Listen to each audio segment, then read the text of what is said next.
is the biggest palace complex in the world. Almost 10,000 rooms. So big that it's a city unto itself. All built for one man.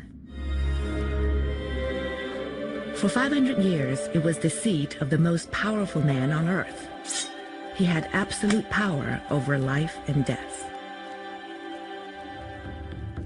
Until the 20th century, entry to the inner precincts was prohibited to any male but the emperor and eunuchs. To trespass in his palace had but one single result: death.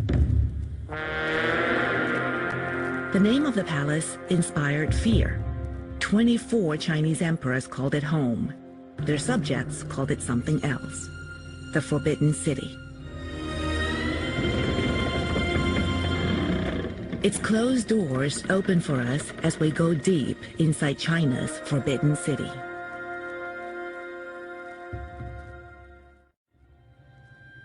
The Forbidden City was one of the most secret places on Earth. Even today, while it attracts 8 million visitors a year, only a small part of it is open to public. But on the eve of the 600th anniversary of its construction, all of it is open to our cameras.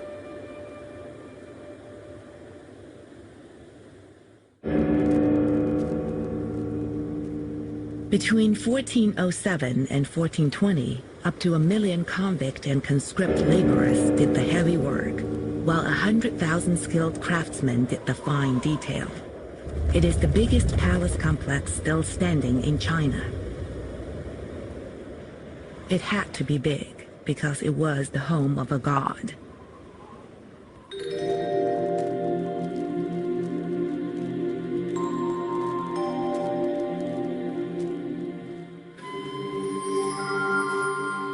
The Chinese emperor was more than just a ruler. To the people of imperial China, he was a divine being. To them, he was the son of heaven, the pivot between this world and the celestial. They believed the supreme deity lived in a 10,000-room palace on the pole star. The son of heaven had his palace on earth. And legend has it, being a good son, his palace, the Forbidden City, had only 9,999 rooms.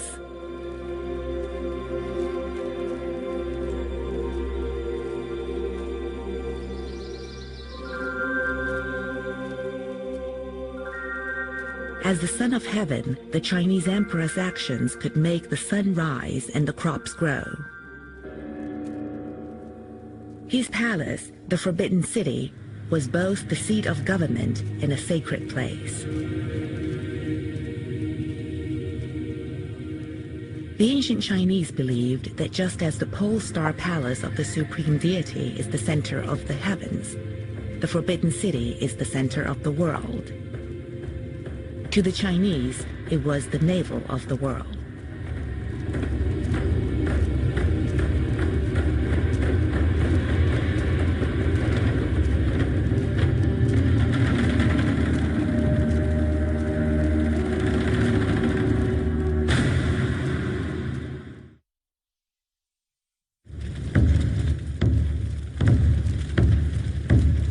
The start of the 15th century was a chaotic time in China.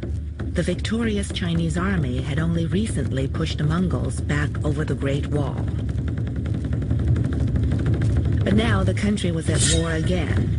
China was torn asunder when a prince from the north rebelled against the emperor in the south. The prince withdrew Di. He seized the throne, but his problems weren't over. He had conquered the capital, Nanjing, but he still had powerful enemies there.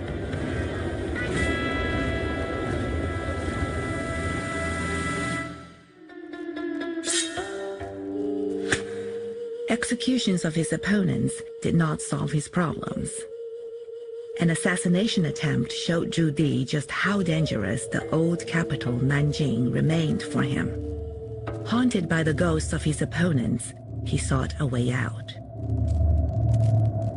It wasn't only problems in Nanjing that gave Zhu Di sleepless nights. Mongol armies were again on the march, threatening to breach the Great Wall.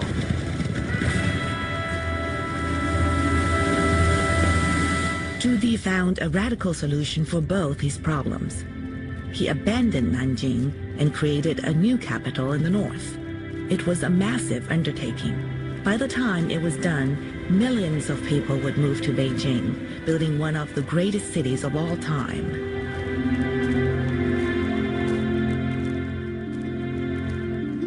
Zhu Di was a ruthless but gifted ruler and a megalomaniac. He never did anything small. At the same time that he started building a new capital in the north, he equipped a huge armada of ships to sail the western seas. The ships were the largest wooden vessels ever built. The biggest had 9 masts and carried 1,000 people. And the fleet he assembled was 300 ships. It was the biggest armada in history until the Second World War. The fleet was commanded by the eunuch admiral Zheng He. Its voyages went on for 28 years. But while the ships were at sea, Zhu Di had even bigger projects at home. He had the Grand Canal rebuilt and the Great Wall extended. But his most enduring project was to tear down Kublai Khan's old palace in Beijing and build a new one in its place.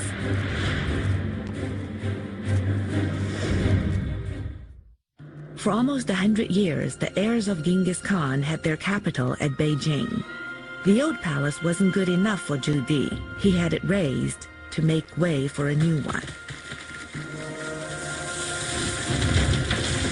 The rubble was used to make a mountain that overlooked the new palace complex.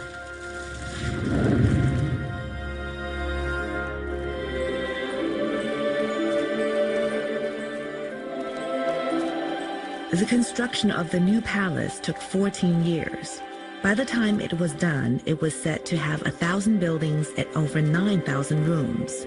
For 500 years, its name would be spoken with awe.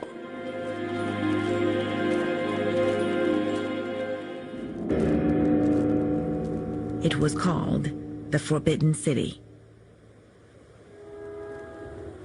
At the very heart of Beijing is a large rectangle, 3/4 of a kilometer wide and nearly a kilometer deep. High walls and a wide moat separate it from the rest of Beijing. The walls enclosed an immense space, 720,000 square meters. 437 White Houses, that's more than 100 football pitches, could fit in its grounds.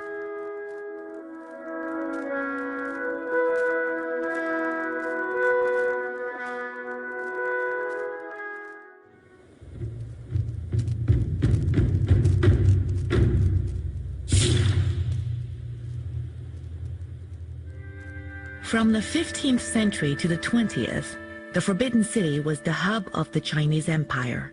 It was the home of 24 emperors, the seat of government, the heart of a civilization.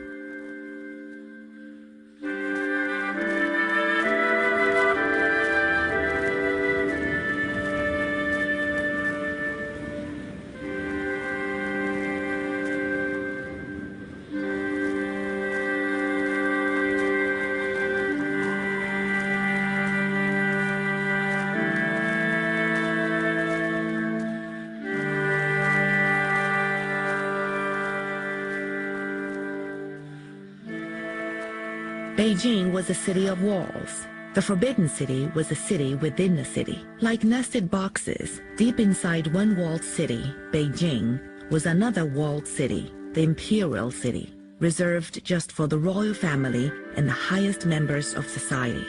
And inside the Imperial City was another walled city, the most secret, the most exclusive place in China. A place where mistaken entry could mean death. The Forbidden City. Hidden behind its high, impenetrable walls, life in the Forbidden City assumed mythic qualities. The only thing that most people outside the city could see were the gold-colored roofs of the highest buildings soaring above the walls. For them, the Forbidden City was the ultimate mystery destination.